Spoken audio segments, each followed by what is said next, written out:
adventure, intrigue, lost cities, ancient mysteries, and more on this week's episode of East10 Investigates. Ladies and gentlemen, welcome to the East10 Outpost. I'm Cody, and I'm going to be your guide today into a mystery that's been making waves for centuries. I'm talking, of course, about the quest for Noah's Ark. See, every few decades or so, it seems like a new academic or explorer makes the claim that they've finally found Noah's Ark and are going to reveal it to the world, but nothing ever comes from it, and the trail inevitably goes cold for the next few years or so. But what if I told you that thousands of years ago, the Babylonians and the Sumerians knew exactly where the Ark was located, and not only that, they left us maps to get there. And new data over the last couple of years reveals a lot of context to that ancient knowledge. So from ancient cuneiform maps to Indiana Jones adventures, this story's got more twists and turns than a Hollywood blockbuster. So let's dive in and take a look in Floods, Forensics, and Fedoras, the quest for Noah's Ark. Now let's rewind the clock a little bit and take a look back at the ancient world, because the Great Flood isn't just a Bible myth. It couldn't be further from that. It's actually found in almost every culture and civilization throughout history. But we're going to set that aside and focus today just specifically on the Mesopotamians, because it's deeply woven into the fabric of their society and at the core of many of their myths. In the story The Atrahasis, the title character and his family, along with a boat full of animals, wait out the Great Flood exactly like in Genesis.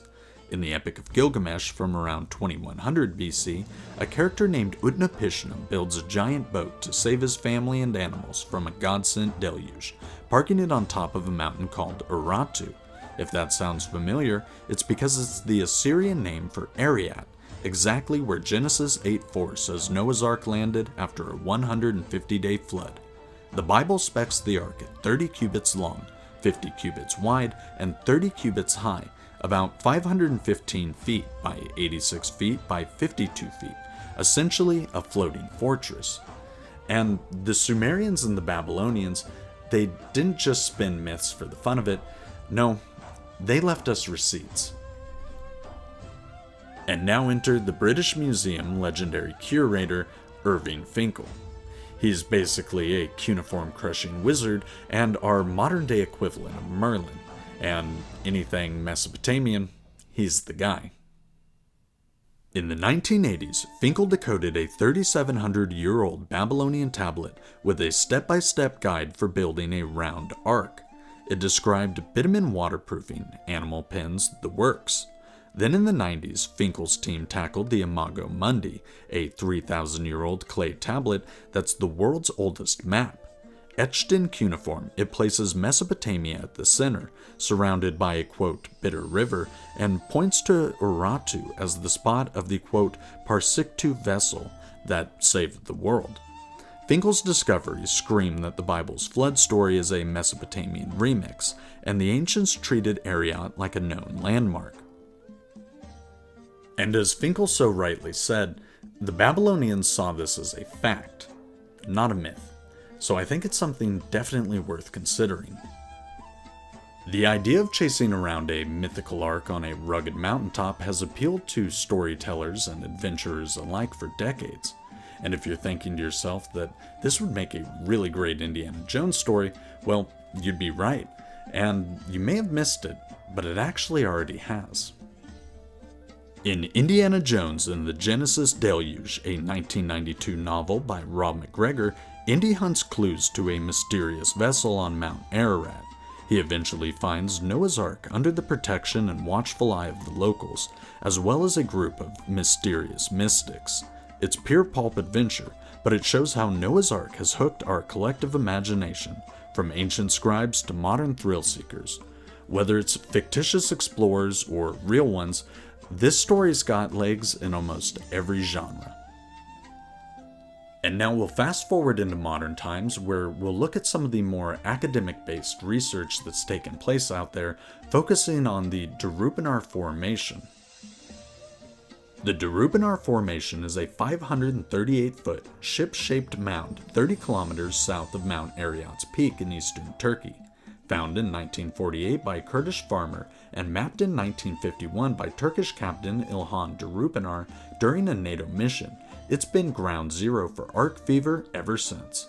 In the 80s, American adventurer Ron Wyatt went all in, claiming he found petrified wood and even iron fittings. He teamed up with David Fasshold, who used ground-penetrating radar to map what he thought was the Ark's upper deck. They even pointed to nearby anchor stones as proof. But geologist Lawrence Collins threw cold water on it in a 1996 paper, calling the Durupinar a natural limonite formation from a landslide and claiming that it wasn't at all a fossilized ship. Disappointing, to say the least, but far from where the trail goes cold. Despite that research paper, in the late 2010s the search heated up again a little bit, and private teams began to use ground-penetrating radar to make exciting new discoveries. The scans revealed angular structures and a rectangular shape 22 feet underground, indicating hallways and maybe even a central chamber. These weren't typical rock layers. In 2021, the Mount Ararat Noah's Ark research team, a Turkish-American crew from multiple different universities, got really serious when they collected 30 rock and soil samples, finding clay, marine deposits, and seafood remnants like mollusks dated right to the time of the biblical flood. Lead researcher Andrew Jones told The Sun, quote, "The soil test suggests this isn't just mud flow, it's a distinct object." And Professor Farouk Kaya added, quote, "The region was submerged, supporting a catastrophic flood." And new scans recently released by the team revealed that the Durupinar Formation is not only a likely candidate, but almost perfectly matches the 300 cubit given length of Noah's Ark in the Bible. But geologists still seem resistant to accept that this might have been a petrified boat and not natural formation. So you've got to wonder, why the resistance? Is it just being thorough and scientific? Or is the resistance maybe something a little bit more? Perhaps the upheaval of status quo doesn't sound exactly exciting to some professionals. And now in April 2025, the Jerusalem Post is reporting a U.S. team is set to excavate the Durupinar Formation, which will be the first major dig ever performed at the site. They're planning a geophysical survey as well as core drilling to avoid damaging any potential artifacts, with Andrew Jones stressing over preservation, quote, "We'll only dig with a solid plan," end quote. And you've got to think, if they hit pay dirt, this will be the find of the century, maybe even the millennia, and it'll rival some of the greatest finds ever made, including King Tut's tomb. So what do you make of all of this? Because to me, it's exceptionally curious that even though the Mesopotamians were well aware of its location thousands of years ago, just now in the 1980s moving forward, have we actually started to seriously pursue this? And it makes you wonder, why? Is it just the unraveling of status quo that has people afraid to actually dig further for the truth, or is it something more? Because to me, this is monumental. It would confirm so many things, not just from the Bible, but from other myths around the world, from myths older than the Bible, like all of the Mesopotamians. It really starts a chain of events that is pretty exciting and completely rewrites everything we know about who we are as a species and where we come from. And I've always been a big believer that we can never know where we're going if we don't actually know where we've came from. So I'm hopeful we'll find some answers. If you enjoyed this today, hopefully you'll consider leaving a like and dropping a comment down below and subscribing if you want to see more adventures like this. But in the meantime, stay indomitable in your quest for knowledge. But above all, stay curious, my friends.